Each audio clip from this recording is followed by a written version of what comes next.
আল্লাহ সুবহানাহু ওয়া তাআলা।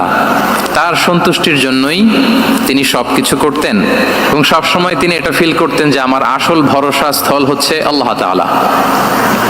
আসল ভরসা স্থল কে? আল্লাহ তাআলা। এবং আল্লাহকেই তিনি ওনার নিজের অভিভাবক হিসেবে সবসময় চিন্তা করতেন এবং তার দয়ার পরশেই যে আমরা বেঁচে আছি, তিনি যে আমাকে আগলে রেখেছেন, সার্বক্ষণিক এটাকে মনের মধ্যে ধারণ করা, সবসময় এই চিন্তাটা ভেতরে লালন করা, এটাকেই বলে গড সেন্ট্রিক মাইন্ডসেট বা আল্লাহ সেন্ট্রিক মাইন্ডসেট। এই মাইন্ডসেটের অধিকারী যদি আপনি হতে পারেন, আপনি একটা ডিভাইন পাওয়ার শিল্ডের ভেতরে থাকবেন, একটা ডিভাইন প্রোটেকশনে থাকবেন। চারিদিকে তুফান, ঝঞ্ঝা, ঝড়, অনেক কিছু, কোনো কিছু আপনাকে স্পর্শ করবে না, কারণ আপনার গড সেন্ট্রিক মাইন্ডসেট আছে। একটা মহা শক্তিধর সত্তার সাথে আপনার সংযোগায়ন আছে, কানেক্টিভিটি আছে। প্রথম মাইন্ডসেটটা হচ্ছে গড সেন্ট্রিক মাইন্ডসেট। রাসূল সাল্লাল্লাহু আলাইহি ওয়াসাল্লাম সব সময় সবকিছু আল্লাহ তাআলার সন্তুষ্টির জন্য করতেন এবং তিনি ভাবতেন আমার কেউ না থাক, আল্লাহ আছে। যার কেউ নাই তার কে থাকে? আল্লাহ আছে। এটাই হচ্ছে গড সেন্ট্রিক মাইন্ডসেট। আসুন আমরা সিরাতের ভেতরে ঢুকে যাই, যেহেতু আমরা বলেছি থ্রু দ্য লেন্স অফ সিরা। সিরাতের পরতে পরতে, সুন্নাহর পরতে পরতে আমরা দেখব যে তিনি গড সেন্ট্রিক মাইন্ডসেটের অধিকারী ছিলেন কিনা। আল্লাহর হাবিব সাল্লাল্লাহু আলাইহি ওয়াসাল্লাম একবার একটা যুদ্ধ থেকে ফেরার পথে মরুভূমির মাঝখানে সেনাবাহিনীকে থামিয়ে বিশ্রামের ঘোষণা দিলেন যে তোমরা একটু বিশ্রাম নাও। তো উনি একটা গাছের নিচে বিশ্রামের জন্য গেলেন এবং সেখানে গাছের ডালে ওনার তলোয়ারটা ঝুলিয়ে রাখলেন, ঝুলিয়ে বিশ্রাম নিতে লাগলেন, ঘুমিয়ে পড়লেন। হঠাৎ এক বেদুইন এসে রাসূল সাল্লাল্লাহু আলাইহি ওয়াসাল্লামের এই কোষবদ্ধ তলোয়ারটা কোষমুক্ত করে এরকম হাতে নিল। রাসূল সাল্লাল্লাহু আলাইহি ওয়াসাল্লাম ঘুম থেকে জেগে উঠলেন। এবার বেদুইন বলতে আরম্ভ করলো, মাইয়ামনাউকা মিন্নি, এই মুহাম্মদ তোমাকে এবার কে বাঁচাবে বলো, এই তো আমার হাতে তলোয়ার, কে বাঁচাবে? সাথে সাথেই আল্লাহর হাবিব সাল্লাল্লাহু আলাইহি ওয়াসাল্লাম উনি উত্তরে বললেন আল্লাহ। উত্তরে কি বললেন? কোনো চিন্তা ভাবনা নাই যে ওরে আঘাত করা যায় কিনা পাল্টা, বা কোনোভাবে ওর কনফিডেন্স ডাউন করা যায় কিনা, এদিক সেদিক কারো সাপোর্ট চাওয়া যায় কিনা, কোনো দিকে না তাকিয়ে কি বললেন? আল্লাহ। সব সময় তিনি আল্লাহ কেন্দ্রিক ছিলেন। এটাকে বলে গড সেন্ট্রিক মাইন্ডসেট। যে কোনো পরিস্থিতিতে তিনি আল্লাহ যে আমার সাথে আছেন এটা কল্পনা করতেন। এবং সুনানে আবু দাউদের একটি বর্ণনা এসেছে, রাসূল সাল্লাল্লাহু আলাইহি ওয়াসাল্লাম কানা নবী সাল্লাল্লাহু আলাইহি ওয়াসাল্লাম ইযা হাযাবাহু আমরুন সাল্লা, তাকে যখন কোনো জিনিস বিচলিত করত তিনি জায়নামাজের মুসল্লায় দাঁড়িয়ে যেতেন, সালাতের জন্য দাঁড়িয়ে যেতেন। বিপদে পড়লেই আল্লাহর কাছে সেটা সঁপে দিতেন, শেয়ার করতেন। আমরা বর্তমানে কোনো বিপদে পড়লেই কি করি? আগে কোথায় শেয়ার করি? ফেসবুকে। আসলে করা উচিত কার সাথে? হ্যাঁ, আমার স্ত্রীর সাথে শেয়ার করার আগেও শেয়ার করব কার সাথে? আমার বন্ধুর সাথে শেয়ার করার আগেও শেয়ার করব কার সাথে? আল্লাহর সাথে। আমরা যদি হিজরতের ঘটনাটাকে একটু অ্যানালাইজ করি তাহলে দেখবো যে গারে সাউরে যখন আল্লাহ রাসূল সাল্লাল্লাহু আলাইহি ওয়াসাল্লাম এবং আবু বকর রাদিয়াল্লাহু তাআলা আনহু ওনারা আশ্রয় নিয়েছিলেন রাত্রিবেলায়, কুরাইশরা যখন খুঁজতেছিল, আবু বকর রাদিয়াল্লাহু তাআলা আনহু বলেন যে কুরাইশদের পা দেখা যাচ্ছে, ওরা যে হেঁটে যাচ্ছে, একটু উকি মারলে আমাদেরকে দেখা যায়। তিনি অত্যন্ত ভীত সন্ত্রস্ত, তটস্থ, নিজের জন্য নয়, রাসূল সাল্লাল্লাহু আলাইহি ওয়াসাল্লামের সেফটির জন্য। রাসূল সাল্লাল্লাহু আলাইহি ওয়াসাল্লাম আবু বকর রাদিয়াল্লাহু তাআলা আনহুকে বলেন যে আবু বকর চিন্তা করো না, লা তাহসান ইন্নাল্লাহা মা'ানা, আবু বকর চিন্তা করো না, আল্লাহ আমাদের সাথে আছেন। সুবহানাল্লাহ। আমাদের সাথে কে আছেন? আল্লাহ আমাদের সাথে আছেন। এটা হচ্ছে গড সেন্ট্রিক মাইন্ডসেটের উদাহরণ। আপনার মনকে বুঝাতে হবে যে আল্লাহ আমার সাথে আছে। মনকে তুমি বুঝিয়ে বলো আল্লাহ আছে আমার সাথে। এই বাক্যটা মুখস্থ করা যাবে? মনকে তুমি বুঝিয়ে বলো আল্লাহ আছেন আমার সাথে। আপনার পুরো জীবনের সব কাজের সাথে যদি এই বাক্যটাকে মিলিয়ে ফেলতে পারেন দেখবেন যে কোনো কিছুই আপনার ক্ষতি করতে পারতেছে না। এটাকে বলে গড সেন্ট্রিক মাইন্ডসেট। আল্লাহ আমার সাথে আছেন, কেউ নাই কিন্তু আল্লাহ তাআলা আমার সাথে আছেন। এবং গড সেন্ট্রিক মাইন্ডসেটের সবচেয়ে বড় সুবিধা হচ্ছে আপনার মনে কখনো হতাশা কাজ করবে না, হতাশা বাঁধবে না, কারণ আপনার সাথে এক মহাশক্তিধরের কানেক্টিভিটি আছে। তিনি কে বলুন তো আওয়াজ করে? তিনি আল্লাহ। হতাশা আসবে না।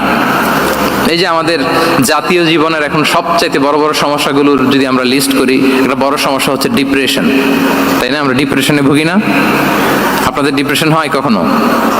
আচ্ছা, ডিপ্রেশন কাকে বলে আগে বলে। ডিপ্রেশন হচ্ছে আপনার আর আপনার রবের মাঝে যে দূরত্ব, এটার নাম ডিপ্রেশন। আই রিপিট, আমার আর আমার রবের মাঝে যে গ্যাপ, আমাদের সম্পর্কের যে দূরত্ব, এটার নাম কি? ডিপ্রেশন। আপনি যত আল্লাহর সাথে সম্পর্ক জোরদার করতে পারবেন, ডিপ্রেশন আপনার থেকে দৌড়ে পালাবে। এজন্য আমাদের বিশ্বাসীদের জীবনে কোনো ডিপ্রেশন নাই, আছে? আমাদের ডিকশনারিতে কোনো ডিপ্রেশন আছে বলেন তো? আমাদের সাথে আল্লাহর সম্পর্ক কেমন বলেন? মজবুত? আলহামদুলিল্লাহ পড়ুন সবাই। তাহলে ডিপ্রেশন হচ্ছে আপনার আর আপনার রবের মাঝে যে দূরত্ব, এই দূরত্ব দূর করে দেন, ডিপ্রেশন আপনিই পালাবে। আমরা আরো কিছু সিরা থেকে ইনসিডেন্ট নিয়ে দেখি যে গড সেন্ট্রিক মাইন্ডসেটটা কেমন। দ্বিতীয় হিজরিতে যে বদরের যুদ্ধ হলো, সে বদরের যুদ্ধে ইবনে মাসউদ রাদিয়াল্লাহু তাআলা আনহু তিনি বর্ণনা করেন যে আল্লাহ রাসূল সাল্লাল্লাহু আলাইহি ওয়াসাল্লাম আগামীকাল যুদ্ধ এর আগের দিন রাতে তিনি হাত তুলে এরকম দোয়া করতেছিলেন। আমরা তো এইভাবে দোয়া করি, আল্লাহর হাবিব সাল্লাল্লাহু আলাইহি ওয়া আলিহি ওয়াসাল্লাম তিনি দোয়া করতে করতে ইমোশনালি হাত এরকম উঁচু করে, হাত্তা ইউরা বায়াদু ইবতাইহি, বগলের শুভ্রতা দেখা যাচ্ছিল, উনি দোয়া করতেছিলেন আল্লাহুম্মা আনজিজ লি মা ওয়া'আতানি, আল্লাহুম্মা আতিনি মা ওয়া'আতানি, আল্লাহ তুমি যে বিজয় দিবে বলে প্রতিশ্রুতি করেছিল ওই বিজয় আমাদেরকে দাও, ওই ভিক্টরি আমাদেরকে দাও, দোয়া করছিলেন। সাইয়েদনা আলী রাদিয়াল্লাহু তাআলা আনহু উনি বর্ণনা করছেন যে বদরের যুদ্ধের আগের রাতে আমরা সবাই ঘুমোচ্ছিলাম, কিন্তু রাসূল সাল্লাল্লাহু আলাইহি ওয়াসাল্লামকে দেখলাম যে না, উনি হাত তুলে শুধু আল্লাহর কাছে কান্না করছেন, দোয়া করছেন। আবু বকর রাদিয়াল্লাহু তাআলা আনহু উনি বলেন যে আমি যে দেখলাম যে তিনি ফজর পর্যন্ত দোয়া চালিয়েই যাচ্ছিলেন, দোয়া কন্টিনিউ করছিলেন তিনি। এবং দোয়া করতে করতে রাসূল সাল্লাল্লাহু আলাইহি ওয়াসাল্লাম এতটাই ইমোশনাল হয়ে গেলেন যে ওনার গায়ের চাদরটা নিচে পড়ে গেল। আবু বকর রাদিয়াল্লাহু তাআলা আনহু যে বলেন ইয়া নবী আল্লাহ কাফাকা মুনাশাদাতুকা রাব্বাক ফাইন্নাহু সায়ুনজিজু লাকা মা ওয়া'দাক, হে নবী যথেষ্ট, এনাফ ইজ এনাফ, অনেক হয়েছে নবী, আর কাঁদতে হবে না, আপনার রব আপনাকে ভিক্টরি বা বিজয় দান করবে ইনশাআল্লাহ। তাহলে দেখেন যুদ্ধের আগের রাতে সেনাপ্রধান কি করে, এই কৌশল ওই কৌশল, কোন দিক দিয়ে অ্যাটাক করা যাবে, ওয়ার স্ট্র্যাটেজি ঠিক করে, তার সাথে যারা আছে তাদের সাথে পরামর্শ করে। কিন্তু রাসূল সাল্লাল্লাহু আলাইহি ওয়াসাল্লাম সব কিছু সেট করে দিয়ে কার সাথে কানেক্টিভিটি করেছেন বলুন তো? আল্লাহর সাথে। This is called God centric mindset, আল্লাহ সেন্ট্রিক মাইন্ডসেট। আমার হৃদয়টা সবসময় কার সাথে জুড়ে থাকবে? আল্লাহর সাথে, কারণ উনি ছাড়া আমার কোনো ঠিকানাই নেই। তাহলে এই মেন্টালিটি যদি আমরা ধারণ করতে পারি, এটাকে বলে গড সেন্ট্রিক মাইন্ডসেট। তাহলে রাসূলুল্লাহ সাল্লাল্লাহু আলাইহি ওয়া আলিহি ওয়াসাল্লামের যে 12টা মাইন্ডসেটের কথা আমরা বলেছি, তার প্রথমটা হচ্ছে গড সেন্ট্রিক। আল্লাহ তাআলা আমাদেরকে গড সেন্ট্রিক মাইন্ডসেট দান করুক। আমরা যে কোনো পরিস্থিতিতে যেভাবেই থাকি না কেন, আমরা বিপদে আপদে সবসময় ভরসা রাখবো কার উপর? এটাই হচ্ছে গড সেন্ট্রিক বা আল্লাহ সেন্ট্রিক মাইন্ডসেট। আচ্ছা, 2 নাম্বার মাইন্ডসেট হচ্ছে vision oriented mindset. Vision oriented mindset মানে হচ্ছে যার মধ্যে দূরদর্শিতা আছে, ফার সাইটেডনেস আছে, who can anticipate the future, যে ভবিষ্যৎ আগাম অনুমান করে ফেলতে পারে, সামনের পরিস্থিতি আগাম অনুমান করতে পারার যে যোগ্যতা বা দীর্ঘমেয়াদী চিন্তা করতে পারার যে ক্যাপাসিটি, এটাকে বলে ভিশন ওরিয়েন্টেড মাইন্ডসেট। এটা আল্লাহ রাসূল সাল্লাল্লাহু আলাইহি ওয়া আলিহি ওয়াসাল্লামকে আল্লাহ তাআলা দান করেছেন। উনি ভবিষ্যৎকে আগাম বুঝতে পারতেন, আগাম অনুমান করতে পারতেন, এবং সে অনুযায়ী তিনি স্ট্র্যাটেজি, প্ল্যান, পরিকল্পনা এটা তিনি সাজাতে পারতেন। এটাকে বলে ভিশন ওরিয়েন্টেড মাইন্ডসেট। এবার আসুন আমরা সিরাতের কিছু ইনসিডেন্টকে সামনে নিয়ে আসি যে তিনি কিরকম ভিশন ওরিয়েন্টেড মাইন্ডসেটের অধিকারী ছিলেন। আমরা সবাই হুদাইবিয়ার ঘটনা জানি না? কত হিজরিতে ঘটেছিল বলুন তো সবাই? 6ষ্ঠ হিজরিতে। লাকাদ সাদাকাল্লাহু রাসূলাহুর রুইয়া বিল হক লাতাদখুলুন্নাল মাসজিদাল হারামা ইনশাআল্লাহু আমিনিন। রাসূল সাল্লাল্লাহু আলাইহি ওয়াসাল্লাম 6ষ্ঠ হিজরিতে মদিনায় স্বপ্নে দেখলেন যে তিনি উমরা করতে যাচ্ছেন। তো নবীদের স্বপ্ন এটা কেবল স্বপ্ন নয়, এটা আল্লাহর পক্ষ থেকে ওয়াহি, রেভেলেশন। তো সেই হিসেবে তিনি 1400 সাহাবা নিয়ে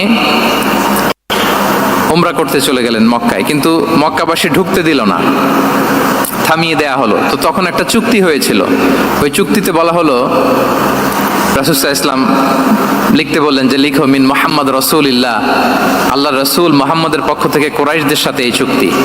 কুরাইশরা আপত্তি করলো যে না, শুধু মুহাম্মদ লেখা যাবে, রাসূলুল্লাহ লেখা যাবে না, কারণ তুমি যে রাসূলুল্লাহ, আল্লাহর রাসূল, এটা যদি আমরা মেনে নেই তাহলে তোমার সাথে আর আমাদের দ্বন্দ্ব কিসের, আমরা তো ভাই ভাই হয়ে গেলাম, রাসূলুল্লাহ কাটো। সাহাবারা কেউ রাজি হয় না, বিশেষ করে ওমরে ফারুক রাদিয়াল্লাহু তাআলা উনি রাজি হয় না, না এটা কাটা যাবে না। রাসূল সাল্লাল্লাহু আলাইহি ওয়াসাল্লাম অনেক বলে কয়ে বুঝালেন যে না, দীর্ঘমেয়াদী চিন্তা করতে গেলে আমাদের এখন একটা শান্তি চুক্তির দরকার আছে। যাতে করে আমরা আমাদের গ্লোবাল নেভিগেশন সিস্টেম, দাওয়া সিস্টেমকে আরো স্ট্রং করতে পারি। অনেক বলে কয়ে রাসূলুল্লাহ কাটা হলো।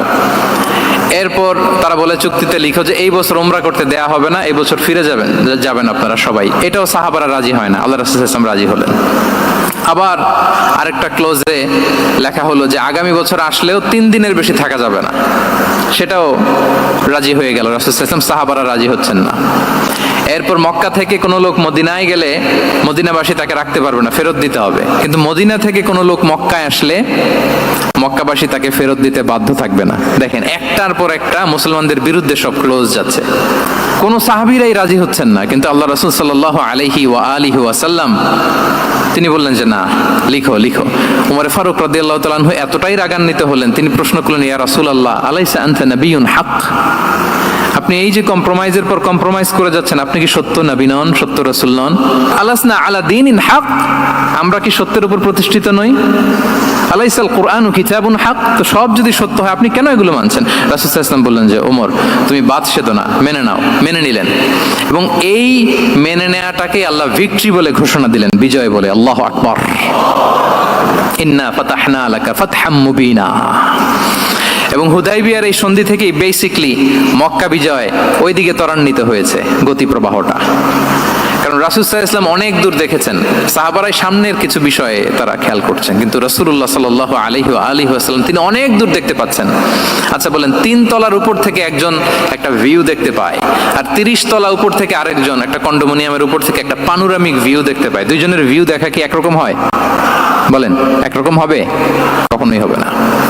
তাহলে 30 তলার উপর থেকে যিনি দেখবে, তিনি একটা পানোরামিক ভিউ দেখবে, দ্য টোটাল সিনারিও তার কাছে ক্রিস্টাল ক্লিয়ার হবে, যেটা সাহাবা রিদওয়ানুল্লাহি তাআলা আলাইহিম আজমাইন ওনাদের কাছে ক্লিয়ার ছিল না। এবং ঠিকই এই যে এটা তো বেশি দিন স্থায়ীও হয়নি, 6ষ্ঠ হিজরি থেকে 8ম হিজরি, মাত্র 3 বছরের ব্যবধানে রাসূল সাল্লাল্লাহু আলাইহি ওয়াসাল্লাম যত রিজিওনাল সুপার পাওয়ার ছিল, ওয়ার্ল্ড সুপার পাওয়ার ছিল, পার্সিয়ান এম্পায়ার, তারপর Roman empire, Byzantine empire, Egyptian empire, সব এম্পায়ারদের কাছে চিঠি পাঠিয়েছেন, সালামুন আলা মান ইত্তাবা আল হুদা আসলিম তাসলাম।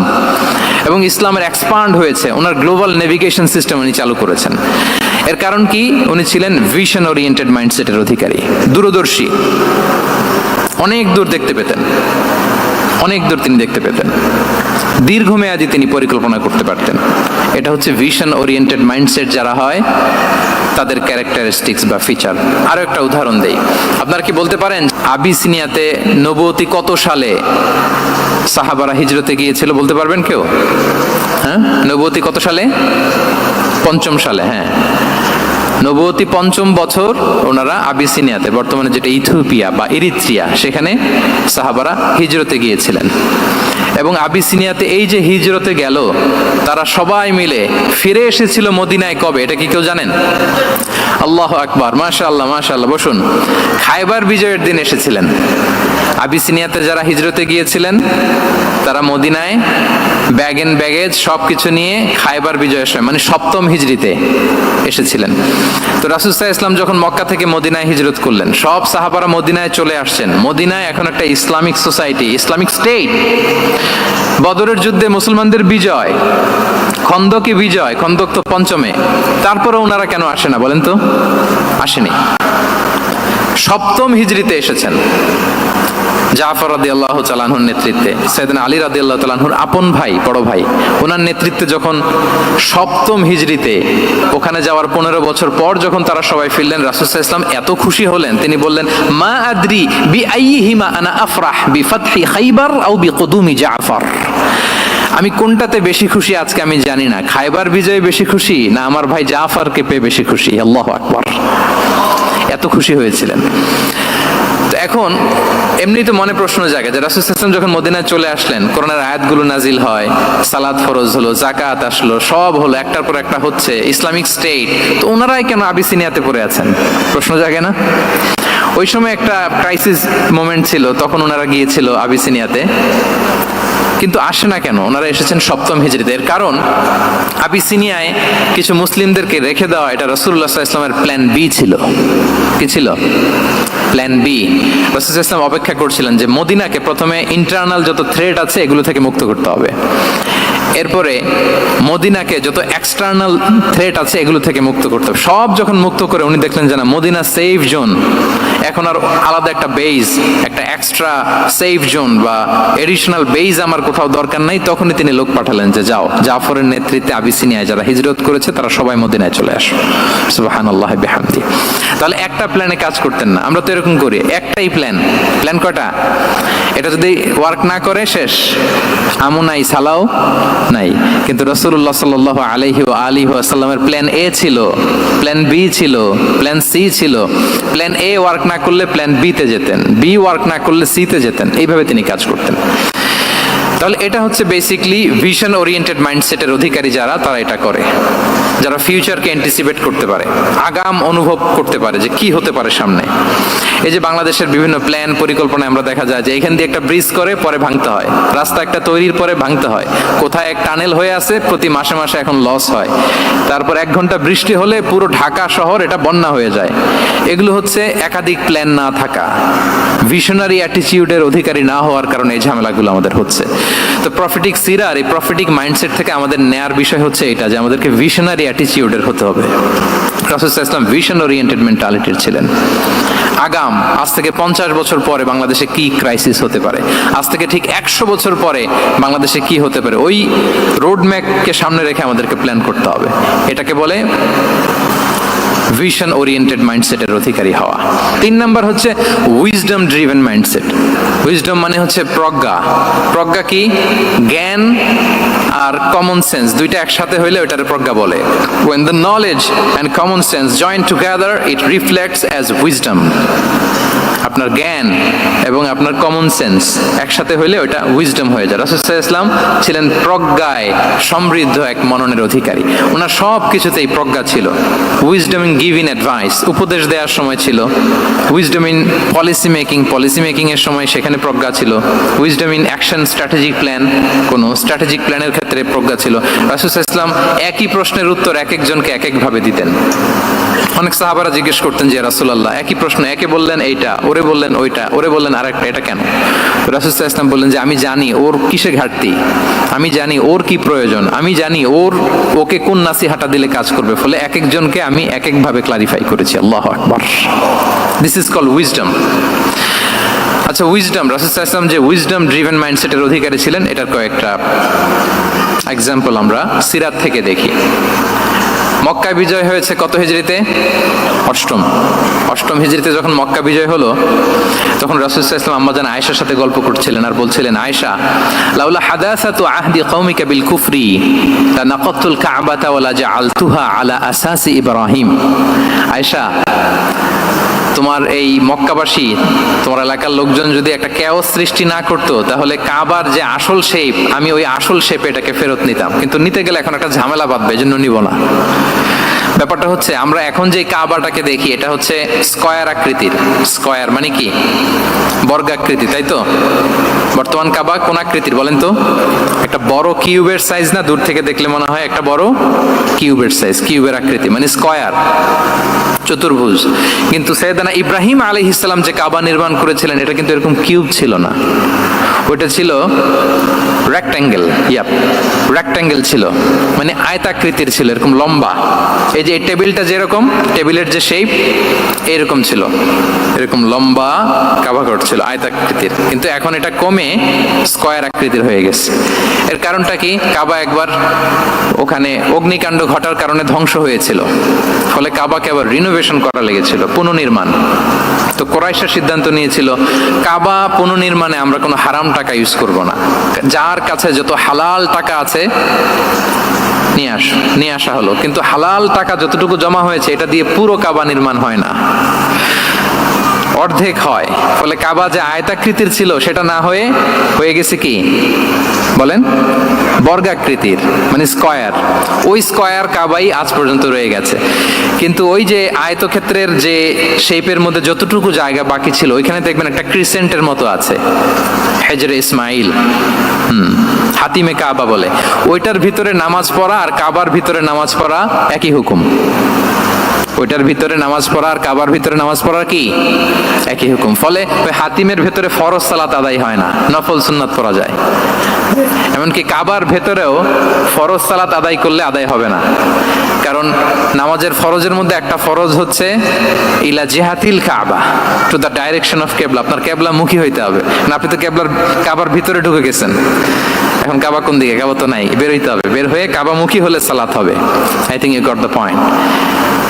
তো তাহলে রাসূল সাল্লাল্লাহু আলাইহি ওয়াসাল্লামের উইজডম বা প্রজ্ঞাটা এখানে দেখেন। আম্মা জান আয়েশা রাদিয়াল্লাহু তাআলা আনহাকে উনি বললেন যে, আয়েশা, মক্কা তো বিজয় হলো, মক্কার কন্ট্রোল তো এখন আমার হাতে, চাইলে আমি কাবাকে ভেঙে সেই ইব্রাহিম আলাইহিস সালামের যে বেইজ ওরকম লম্বা করে শেপ দিতে পারি, কিন্তু দিব না, কেননা দিলে মক্কা একটা ক্যাওস হতে পারে। কি হতে পারে? কারণ তারা একেবারে ভেরি রিসেন্ট মুসলমান হয়েছে, তারা না বুঝেই বলবে যে সেই আদি কাবা, মুহাম্মদ এই কাবার অপমান করেছে, কাবাকে ভুলুণ্ঠিত করেছে, সম্মানকে নষ্ট করেছে, এরকম একটা কোশ্চেন রাইজ করতে পারে। এই জন্য আমি করলাম না। সুবহানাল্লাহ, দিস ইজ কল্ড উইজডম। এটাকে কি বলে? প্রজ্ঞা।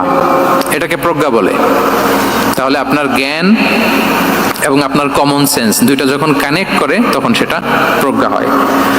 প্রজ্ঞার আরেকটা উদাহরণ যদি দেই সিরাত থেকে, রাসূল সাল্লাল্লাহু আলাইহি ওয়াসাল্লামের যে কনফ্লিক্ট রিজলভিং ক্যাপাসিটি ছিল, যখন কাবাকে পুনর্নির্মাণ করা হচ্ছে তখন হাজরে আসওয়াদকে বের করা লেগেছিল, এবং রিনোভেশন শেষে আবার হাজরে আসওয়াদকে তার জায়গা মতো, মানে ব্ল্যাক স্টোন যেটাতে চুমু দিলে মানুষের গুনাহ মাফ হয়ে যায়, হাজারে আসওয়াদ, চিনতে পেরেছেন না?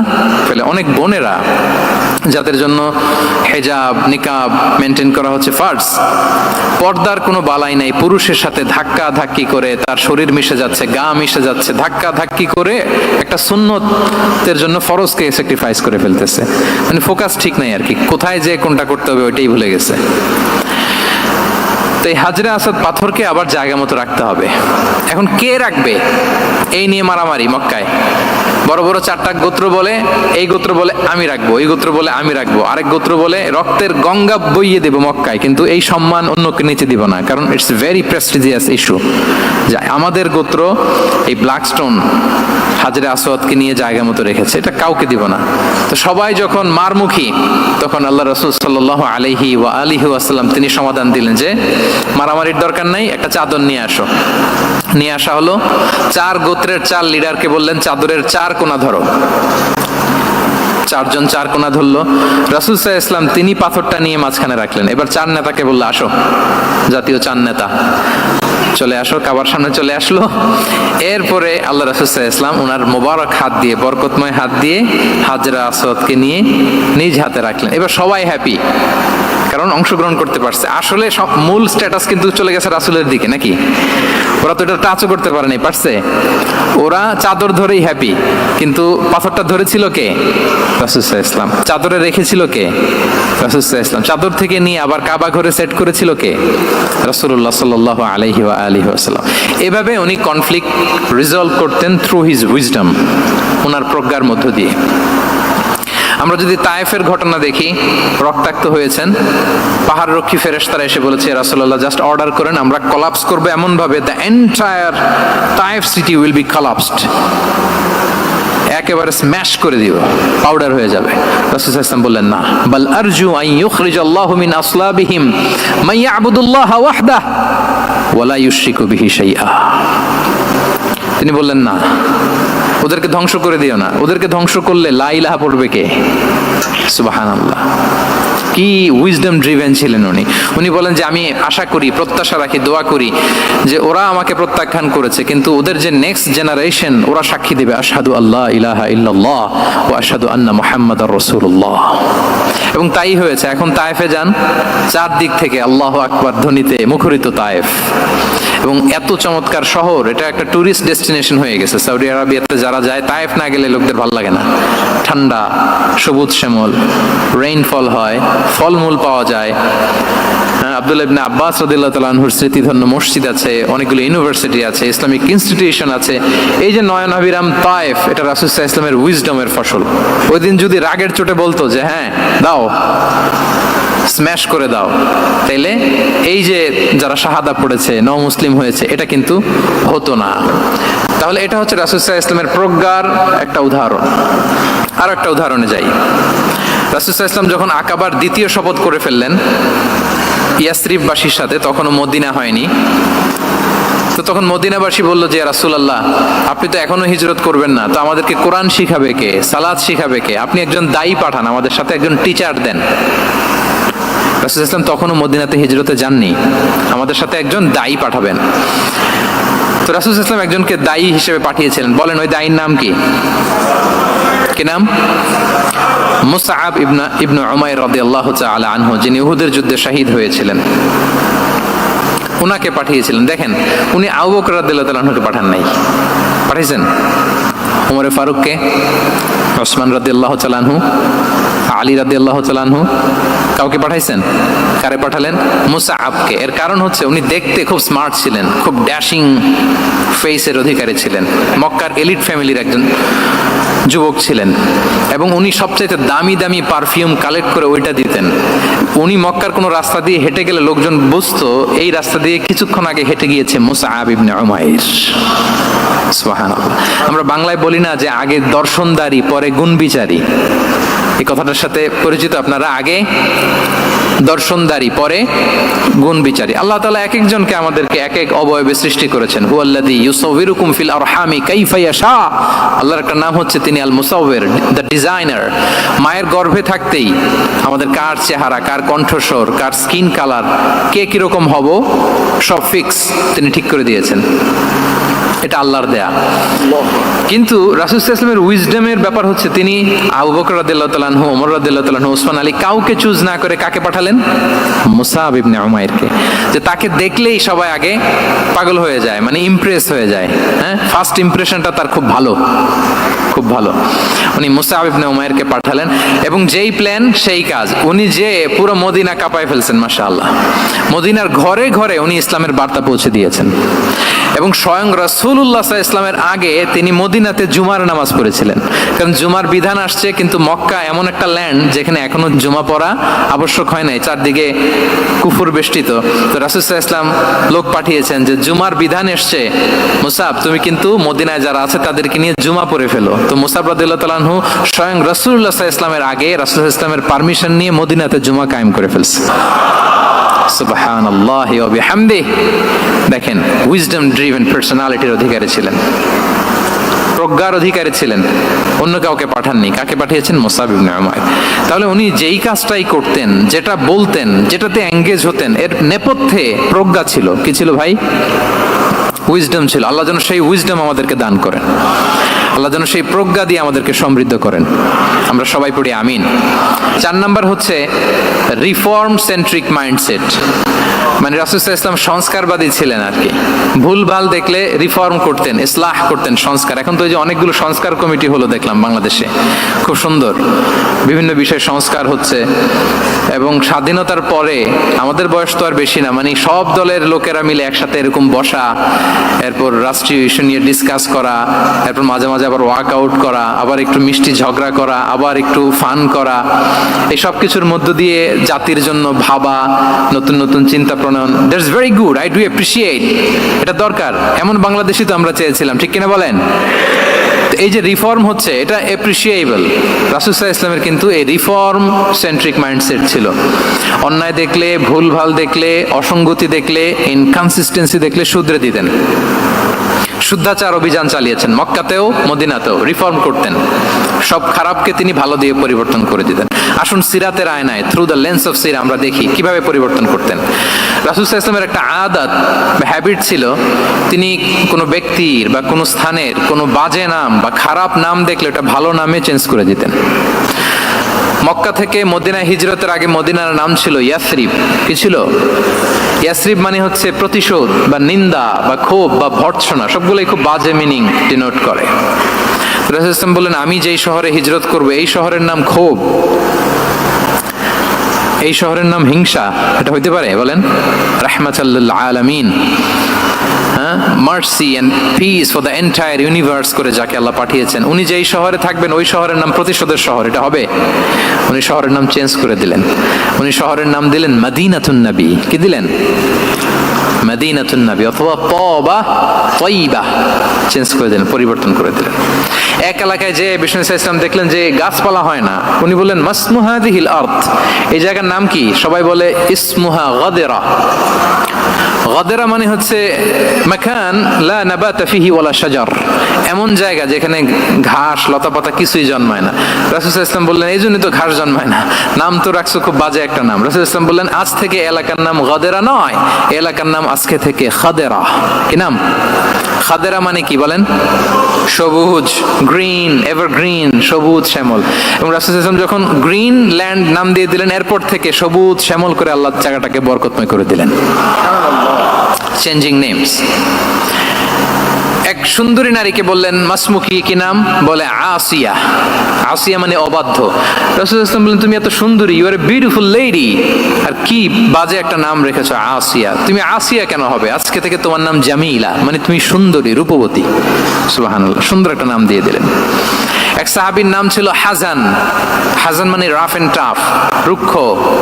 রাসূল সাল্লাল্লাহু আলাইহি ওয়াসাল্লাম বললেন না, হাজান না, তোমার নাম আজকে থেকে সাহাল। কি নাম? সাহাল। সাহাল মানে সহজ। উনি বলেন যেদিন থেকে সাহাল রাখছি এর আগ পর্যন্ত নাকি ওনার অসুস্থতা, রোগ বালাই একটার পর একটা লেগেই থাকতো। যেদিন থেকে সাহাল, ওই দিন থেকে উনি বলেন যে আল্লাহ তাআলা নবীর এই নাম চেঞ্জ করে দেওয়ার বারাকায় আমার পুরো জীবনের সব কাজকে আল্লাহ তাআলা সহজ করে দিয়েছেন। তাহলে রিফর্ম সেন্ট্রিক মাইন্ডসেট, আমরাও খারাপ কিছু দেখলে ভালো দিয়ে পরিবর্তন করব, কি বলেন? আচ্ছা, এটা তো নাম চেঞ্জ করে দেয়া। এবার সোশ্যাল রিফর্ম তিনি কি কি করেছেন আমরা একটু দেখি। তিনি যখন যুবক, মক্কায় এক ইয়ামানি লোক ব্যবসা করতে এসে তার প্রোডাক্ট বিক্রি করার পরে, আস ইবনে ওয়াইল নামে এক লোকের কাছে বিক্রি করার পরে যখন দাম চাইতে গেল, আস বলে আরে বেটা আমরা মক্কার সন্তান, আমরা দাম দিব না। তো সে ভাবলো হয়তো আমার সাথে ঠাট্টা করেছে, হজের মৌসুম যাক, বেচাকেনা শেষ করে যাওয়ার পথে দামটা নিয়ে যাব। সে ফেরার দিন আবার গেল যে আমার তো জিনিসের দামটা আপনি দিলেন না। সে বলে আমরা এই ভূখণ্ডের মালিক, আমরা দাম দেই না। এটা তো বড় জুলুম। সে কান্নাকাটি শুরু করলো। তার এই কান্নাকাটি দেখে আল্লাহ রাসূল সাল্লাল্লাহু আলাইহি ওয়াসাল্লাম ওনার চাচা জুবাইর ইবনে আব্দুল মুত্তালিব সহ ইয়াং স্টার যারা আছে, দ্য ইয়ুথ অফ মক্কা, তাদের সবাইকে নিয়ে একটা সোসাইটি করলেন। এই যে আমরা হালাফুল ফুদুলের নাম শুনি না, যেটা বাংলায় আমরা কি বলি হিলফুল ফুজুল, এই নামে তো অনেক সংগঠন আছে বাংলাদেশে। কি বলেন? যুবকরা কোনো সংগঠন করলে কমনলি এই নামটা পছন্দ করে, হিলফুল ফুজুল। আসলে এটার মূল নাম ছিল হালাফুল মুত্তাইয়িবিন। তিব মানে হচ্ছে রং। রাসূল সাল্লাল্লাহু আলাইহি ওয়াসাল্লাম সবাই মিলে, তখন জাহিলি যুগে একটা কালচার ছিল, বালতি ভর্তি রঙের ভেতরে হাত ঢুকিয়ে দিত, দিয়ে এই রং সমেত হাতটা তারা পাথরের মধ্যে লাগাতো, সবার হাত ওইখানে দিত, মানে আমরা হাতে হাত রেখে কমিটেড, আমরা ঐক্যবদ্ধ হলাম। সেখান থেকে হয়েছে হালাফুল মুত্তাইয়িবিন থেকে হালাফুল ফুদুল। ওনারা বলল যে না, আমরা সবাই থাকবো মাআল মাজলুমি দিদ্দা যালিম, আমরা মজলুমের পক্ষে থাকবো, জালেমের বিপক্ষে থাকবো। এবং যেই প্রতিজ্ঞা ওই কাজ। সবাই মিলে আস ইবনে ওয়াইলকে ধরলো, তার কাছ থেকে টাকা আদায় করে ওই ইয়ামানি ব্যবসায়ীর কাছে পৌঁছে দিয়ে তিনি মাজলুমকে সহায়তা করেছেন। সুবহানাল্লাহ। এবং এই টেন্ডেন্সি, এই জুলুম, চাঁদাবাজি যেগুলো ছিল মক্কার জমিনে, রাসূল সাল্লাল্লাহু আলাইহি ওয়াসাল্লাম এই সোশ্যাল রিফর্মের মাধ্যমে এটাকে সংস্কার করেছেন। তাহলে এই যে রিফর্ম সেন্ট্রিক আমাদের হইতে হবে। আমাদের সমাজেও এখন চাঁদাবাজি আছে না নাই বলেন? খুন খারাপি আছে না নাই? সামাজিক অনাচার। তাহলে ঐক্যবদ্ধ হইতে হবে আমাদেরকে রিফর্মের জন্য। যুবক যারা আমরা আছি, যাদেরকে আল্লাহ আমাদের বলার সুযোগ দিয়েছে, লেখার সুযোগ দিয়েছে, ফিল্ডে কাজের সুযোগ দিয়েছে, আমরা সবসময় মাজলুমের পক্ষে থাকবো, আমরা সবসময় জালেমের বিপক্ষে থাকবো। আমাদের নীরবতা আর আমাদের নিশ্চুপ থাকাই জালিমদেরকে আরো বড় বড় জালিম বানিয়েছে। এজন্য নাহনু মাআল মাজলুম দিদ্দা যালিম, এটা হচ্ছে আমাদের স্লোগান। আমরা কাদের সাথে? মজলুমের সাথে। আওয়াজ করে বলেন, কার সাথে? ইত্তাকু দাওয়াতাল মাজলুম। রাসূল সাল্লাল্লাহু আলাইহি ওয়াসাল্লাম বলেন তোমরা মাজলুমের কান্নাকে ভয় করো, কেননা মাজলুমের কান্না আর আল্লাহর মাঝে কোনো ফারাক থাকে না, কোনো পর্দা থাকে না, বদদুয়া করলেই কবুল হয়ে যায়। তাহলে এভাবে রাসূলুল্লাহ সাল্লাল্লাহু আলাইহি ওয়া আলিহি ওয়াসাল্লাম তিনি সোশ্যাল রিফর্ম করেছেন। আমরা যদি ওনার পলিটিক্যাল রিফর্মের দিকে তাকাই, তাহলে দেখব যে আমরা যদি কনস্টিটিউশন অফ মদিনার কথা বলি, মদিনার কনস্টিটিউশন, এটা কিন্তু রাসূল সাল্লাল্লাহু আলাইহি ওয়াসাল্লাম করেছেন। মদিনা চার্টার, এত চমৎকার চার্টার পৃথিবী আর দেখেনি। ওইটা থেকেই এখন সব গোটা বিশ্বের সংবিধান। এই যে আমাদের সংবিধান সংস্কার কমিশন আছে না একটা, নিশ্চয়ই তারা ওইটা থেকে অনেক বেনিফিটেড হতে পারবেন। আমাদের যে মদিনা চার্টার, রাসূল সাল্লাল্লাহু আলাইহি ওয়াসাল্লাম নিজে করা, এবং এটা একটা ইনক্লুসিভ চার্টার ছিল। মুসলিম, পেগানস, জুইশ, সব ধর্মের মানুষকে নিয়ে তিনি মদিনাতে ওয়ান উম্মাহ ঘোষণা দিয়েছিলেন।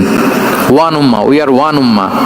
হোক তুমি পেগান মুশরিক, হোক তুমি জুইশ মানে ইহুদি, হোক তুমি মুসলিম, তুমি যেই ধর্মের হও না কেন, মদিনাকে রক্ষা করতে যে আমরা সবাই মিলে উম্মাহ ওয়াহেদা, আমরা সবাই মিলে কি উম্মাহ ওয়াহেদা। পৃথিবীর অনেক দেশ এই আইডিওলজিকে ধারণ করে হু হু করে এগিয়ে গিয়েছে। মালয়েশিয়াতে 3টা রেস, আমি তো প্রায় এক যুগ ওখানে, আমার 2টা ডিগ্রি ওখান থেকে, মাস্টার্স পিএইচডি। আমি কাছ থেকে তাদেরকে দেখার সুযোগ পেয়েছি। ওখানে মালয়েরা আছে, তামিলরা আছে, চাইনিজরা আছে, 3 জাতি মিলে ওদের স্লোগান হচ্ছে সাতু মালয়েশিয়া। মালয় ভাষায় সাতু মানে হচ্ছে ওয়ান, মালয় ভাষায় সাতু মানে কি ওয়ান। সাতু মালয়েশিয়া মানে আমরা হতে পারি চাইনিজ, হতে পারি তামিল, কিংবা হতে পারি মালয় ভূমিপুত্রা, কিন্তু সবাই মিলে দেশের স্বার্থে আমরা সবাই কি এক। এটাই লাগবে আমাদের নতুন বাংলাদেশে। জুলাই আপরাইজিং এর পরে আমাদের এই ঐক্যবদ্ধ থাকার বাংলাদেশ আমরা চাই কি চাই না বলেন? সাম্রাজ্যবাদকে রুখে দিতে, যে কোনো ষড়যন্ত্রকে রুখে দিতে ঐক্যবদ্ধ থাকার কোনো বিকল্প নাই, ঠিক কিনা বলেন? ঐক্যবদ্ধ থাকতে হবে আমাদেরকে, যেটা রাসূলুল্লাহ সাল্লাল্লাহু আলাইহি ওয়া আলিহি ওয়াসাল্লাম মদিনা চার্টারে আমাদেরকে শিখিয়েছেন যে আমরা ওয়ান উম্মাহ। তাহলে খারাপ নাম দেখলে চেঞ্জ করতেন, পলিটিক্যাল রিফর্ম করেছেন ওয়ান উম্মাহ গঠনের মধ্য দিয়ে। ফিনান্সিয়াল রিফর্ম যদি বলি, শুধু financial reforms by prophet Muhammad peace be upon him, এটা নিয়ে লম্বা কথা বলা যেতে পারে। শুধু একটা উদাহরণ দিয়ে শেষ করি। বিদায় হজের ভাষণে উনি সুদকে চিরতরে কবরস্থ করেছেন, সুদকে চিরতরে কবরস্থ করেছেন, এবং এটা অন্যের জন্য না, নিজের ঘর দিয়ে শুরু করেছেন। উনি বলেছেন যে এই হানাহানি রক্তপাত এটা বন্ধ, আমার গোত্রের একটা এরকম রক্তের দাবি আছে, এটা আমি শেষ ঘোষণা করলাম। এরপর বললেন যে সুদ কবর দিলাম, অন্য জায়গা থেকে না, আমার পরিবার থেকে। রাসূল ইসলামের চাচা স্বয়ং আব্বাস রাদিয়াল্লাহু তাআলা আনহুর অনেক সুদের ট্রানজাকশন ছিল, ইন্টারেস্ট, সুদের ব্যবসা ছিল। রাসূল সাল্লাল্লাহু আলাইহি ওয়াসাল্লাম বলেন আজকে থেকে এই সুদ আমি চিরতরে মাটির নিচে কবর দিয়ে দিলাম। আল্লাহু আকবার। দেখেন সোশ্যাল রিফর্ম। তাহলে পরিবর্তন করতে হলে আগে নিজের ঘর থেকে, আগে কোত্থেকে? নাকি ওই ফ্যামিলি থেকে? হ্যাঁ, আমাদের মধ্যে যেটা হয়, আমরা ওয়াজ নসিহত বা ভালো কথা শুনলেই এটাকে ধরে নিই যে এটা ওর জন্য, ওর জন্য। মানে প্রত্যেকটা ওয়াজই যে আমার জন্য হইতে পারে, প্রত্যেকটা নসিহাতের যে প্রাইম অডিয়েন্স আমি হইতে পারি, এইটা আমাদের মাথায় কেন যেন আসে না। আমরা কোনো ভালো নসিহত শুনলে আমরা ভাবি এটা আসলে সমাজে দরকার, ওর দরকার, আমার ভাইয়ের দরকার, কিন্তু এটা যে আমার দরকার, প্রতিটা নসিহাতের প্রথম অডিয়েন্স হওয়া দরকার কে? আমি নিজে। তাহলে পরিবর্তন শুরু করতে হবে নিজ থেকে। ওর এই সমস্যা, ওর এই সমস্যা, ওর এটা। আরে মিয়া তোমার কি সমস্যা ওইটা বলো। শুধু ওর ওর না দেখে নিজেরটাও দেখতে হবে। দেখেন অন্যের দিকে এক আঙ্গুল দেখালে নিজের দিকে কয় আঙ্গুল যায় বলেন তো? এই যে নিজের দিকে কিন্তু 3টা। আমি যদি এরকম করি আমার দিকে আসে 3টা। এজন্য নিজ থেকে, নিজের ফ্যামিলি থেকে আমরা সংস্কার শুরু করব। কি বলেন? ওমরে ফারুক রাদিয়াল্লাহু তাআলা আনহু যখন ফ্যামিলি মিটিং এ বসতেন, উনি ওনার সন্তানদেরকে বলতেন, শোনো, তোমরা খলিফাতুল মুসলিমিন, আমিরুল মুমিনিনের সন্তান। তোমাদের কোনো বাজে কাজ যদি সমাজে আসে, তোমাদের কোনো অন্যায় যদি আমার কানে আসে, অন্যের জন্য যা শাস্তি তোমাদের জন্য হবে ডবল শাস্তি। ওমর ফারুক সন্তানদেরকে বলতেন, তোমরা যদি কোনো ভুল করো, একটা যদি হদ কায়েম করা লাগে এমন অন্যায় যদি করো, একটা হচ্ছে আল্লাহর দেয়া হদ, আর একটা হবে আমি উমরের দেয়া হদ। আমার মতো খলিফাতুল মুসলিমিনের সন্তান হয়ে এই পাপ তুমি কেন করলে? দেখেন অন্যের বাচ্চা কি করছে, অন্যের, আমাদের তো ওই মেয়েটার সমস্যা, ওনার ছেলের সমস্যা, এগুলো। আমার ছেলের যে কি অবস্থা, আমার পরিবারের যে কি হালাত, আমার স্ত্রীর যে কি দশা, ওইটা নিয়ে আমরা ভ্রুক্ষেপ করি না বা চিন্তা করি না। তাহলে সম্মানিত সুধীমণ্ডলী, আমরা পরিবর্তন শুরু করবো কোত্থেকে? অন্যের বাড়িঘর থেকে নাকি? হ্যাঁ, কোত্থেকে? নিজ থেকে। আল্লাহ তাআলা আমাদেরকে তৌফিক দান করুক। 5 নম্বরে হচ্ছে ওপেন মাইন্ডেড। আমার প্রিয় নবী বলেন ওপেন মাইন্ডেড ছিলেন না ন্যারো মাইন্ডেড? সবাই বলবেন, গ্যালারির সবাই আওয়াজ করে, তিনি ওপেন মাইন্ডেড না ন্যারো মাইন্ডেড ছিলেন? রাসূলুল্লাহ সাল্লাল্লাহু আলাইহি ওয়া আলিহি ওয়াসাল্লাম ওপেন মাইন্ডেড ছিলেন। যে কেউ ওনাকে অ্যাপ্রোচ করতেন পারতেন easily, he was very approachable. ছোট বড় আবাল বৃদ্ধ বনিতা ওনার সাথে কথা বলতে স্বাচ্ছন্দ্য বোধ করতো, ভয় পেত না। এজন্য সিরাতের পরতে পরতে দেখবেন এক শিশু এসে প্রশ্ন করে, নারী এসে প্রশ্ন করে, বৃদ্ধ এসে প্রশ্ন করে, বন্ধু এসে প্রশ্ন করে, শত্রু এসে কনভারসেশন করে, সবাই এসে ওনার সাথে কথা বলতে পারতো। সুবহানাল্লাহ। এবং এগুলো উনি অ্যাকোমোডেট করতে পারতেন। কি করতে পারতেন? অ্যাকোমোডেট করতেন। ছোট্ট একটা উদাহরণ দেই, আসির আল হালাবিয়া থেকে নেয়া একটা বিখ্যাত সিরাতের গ্রন্থ। বদরের যুদ্ধে রাসূল সাল্লাল্লাহু আলাইহি ওয়াসাল্লাম বদরের মাঠে সেনা ক্যাম্প স্থাপন করলেন। কি ক্যাম্প? সেনা ক্যাম্প স্থাপন করলেন। আল হুবাব ইবনুল মুনজির রাদিয়াল্লাহু তাআলা আনহু এক সাহাবী, উনি বললেন, ইয়া রাসূলুল্লাহ, এই যে সেনা শিবির যে এখানে স্থাপন করলেন, এটা কি আপনার নিজের ইচ্ছায় না আল্লাহর আদেশে? দেখেন, সেনাপতিরে কোনো সাধারণ সৈনিক এই প্রশ্ন করতে পারে? করলে চাকরি থাকবে? কিন্তু রাসূল সাল্লাল্লাহু আলাইহি ওয়াসাল্লামের কাছে সাহস নিয়ে আল হুবাব ইবনুল মুনজির বলে, ইয়া রাসূলুল্লাহ, এই যে সেনা শিবির স্থাপন করলেন, এটা কি আপনার ইচ্ছায় নাকি এটা ওয়াহি? রাসূল সাল্লাল্লাহু আলাইহি ওয়াসাল্লাম বললেন, না, এটা ওয়াহি না, এটা ওয়াহি না, বাল হুয়া রায়ু ওয়াল হারবু ওয়াল মাকিদা, না, এটা যুদ্ধের কৌশল হিসেবে আমি করেছি। আল হুবাব ইবনুল মুনজির বললেন, ইয়া রাসূলুল্লাহ, তাহলে সঠিক জায়গায় সেনা ক্যাম্প স্থাপন হয় নাই। রাসূলের দিকে তাকিয়ে বলতেছেন যে আপনি যেখানে করছেন ওখানে ঠিক হয় না ইয়া রাসূলুল্লাহ, আপনি অভয় দিলে আমি বলতে পারি কোথায় ঠিক হবে। রাসূল সাল্লাল্লাহু আলাইহি ওয়াসাল্লাম বললেন, তাই? আমি যেটা করছি এটা ঠিক হয় নাই, তাহলে কোনটা ঠিক বলো? উনি বললেন, ওই যে বদরে একটা কুয়া আছে যেখানে পানির ব্যবস্থা আছে, ওইটার সামনে ব্যারিকেড দিয়ে আমাদের শিবির করতে হবে, তাহলে আমরা বদরের কুয়া থেকে পানি খাইতে পারবো, সারাদিন পানি খাবো, আর কাফিররা যুদ্ধে তো মারা যাবে, পানির অভাবে মারা যাবে। সুবহানাল্লাহ পড়বেন না? রাসূল সাল্লাল্লাহু আলাইহি ওয়াসাল্লাম বললেন, আরে তাই তো, তুমি তো ঠিকই বলেছো, এভাবে তো আমি ভেবে দেখিনি। আবার তিনি অ্যানাউন্স করে দিলেন যে সেনা শিবির এখানে যেই তাঁবু টাঙানো হয়েছে এখান থেকে মুভ করে আল হুবাব যেখানে ইন্ডিকেট করেছে ঠিক ওই জায়গায় যে শিবির স্থাপন করো। তাহলে আওয়াজ করে বলুন, ওপেন মাইন্ডেড না ন্যারো মাইন্ডেড? আমরা অনেক সময় আমাদের অধীনস্থদের কথা শুনতে চাই না। অনেক সময় অধীনস্থদের মাথা থেকেও দারুণ দারুণ দুর্দান্ত আইডিয়া চলে আসতে পারে, ইগনোর করবেন না সব সময়। আপনি দেখবেন যে তার কাছ থেকে ভালো আইডিয়া এসছে কিনা। তাহলে রাসূল সাল্লাল্লাহু আলাইহি ওয়াসাল্লাম এটাকে ইগনোর না করে অ্যাকোমোডেট করলেন। সুবহানাল্লাহ। খন্দক যুদ্ধের কথা যদি দেখি, পরীক্ষা খননের অ্যাডভাইস কে দিয়েছিল? মক্কার কোন লোক? মদিনার? কে দিয়েছিল? সালমান আল ফারিসি। বাড়ি কোথায়? ইরান, পারস্য। হি ওয়াজ পার্সিয়ান বেসিক্যালি। তাহলে দেখেন, সেই পারস্য থেকে এসে বললেন যে এখানে পরীক্ষা খনন করলে ভালো হয়। 5.5 কিলোমিটার পরীক্ষা খনন করে ফেললেন। 4.5 মিটার প্রশস্ত, 3.5 মিটার হচ্ছে এটার ডেপথ। পুরো মদিনার সবাই মিলে এটা করে ফেললেন। তার মানে আমি সব বুঝি, আমি সব জানি, এই মেন্টালিটি থেকে আমাদের বেড়ে আসতে হবে। এটা হচ্ছে একটা ন্যারো মাইন্ডেড পার্সোনালিটির অধিকারী, যে আমি যেটা বলছি ওইটা, এটার পরে কোনো কথা নেই, এটা ভুল। বরং আমার টিমের মধ্যে থেকে যদি কোনো ভালো অপিনিয়ন আসে সেটা আমি রিভাইজ করব। কি বলেন, পারা যাবে না? তাহলে ওপেন মাইন্ডেড পার্সোনালিটি ছিলেন রাসূলুল্লাহ সাল্লাল্লাহু আলাইহি ওয়াসাল্লাম। 6 নম্বর মাইন্ডসেট হচ্ছে অন্টারপ্রেনাল মাইন্ডসেট। অন্টারপ্রেনাল, এখন তো এটা আপনারা সবাই খুব বেশি শোনেন, অন্টারপ্রেনারশিপ, অন্টারপ্রেনাল। অন্টারপ্রেনাল মাইন্ডসেট আসলে অনেক কিছুর সমন্বয় হয়। 1 নম্বর, যার প্রোঅ্যাক্টিভ অ্যাটিটিউড যাদের থাকে, solution focused, not problem focused.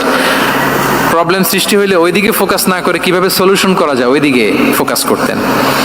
এরপর যে হিউম্যান রিসোর্সের ভালো ম্যানেজ করতে পারে, রিসোর্স কম কিন্তু to take the best out of this resource.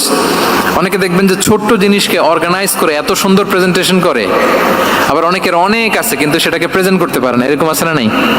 রাসূল সাল্লাল্লাহু আলাইহি ওয়াসাল্লাম অল্প রিসোর্স দিয়ে অনেক বড় কিছু অ্যারেঞ্জ করতে পারতেন। সুবহানাল্লাহ। এবং he was a very good talent hunter. রাসূল সাল্লাল্লাহু আলাইহি ওয়াসাল্লাম একজন চৌকস ট্যালেন্ট হান্টার ছিলেন। He was a very good observer. সাহাবীদের কার কি ট্যালেন্ট এটা তিনি নোট করতেন। যার যে দক্ষতা, তাকে তার ওই দক্ষতা দিয়ে ইসলামের সেবা করতে উৎসাহ দিতেন। যখনই কোনো প্রতিভাবান সাহাবীকে তিনি দেখেছেন, তিনি ইসলামের জন্য সেই প্রতিভাকে কাজে লাগানোর চেষ্টা করেছেন। একজনকে দিয়ে সবটা করেননি। আমাদের সমাজে এই একটা ভুল ধারণা আছে, আমরা অনেকে একজনের কাছ থেকে সব কামনা করি। একজন সব করতে পারে না, পারে? যারা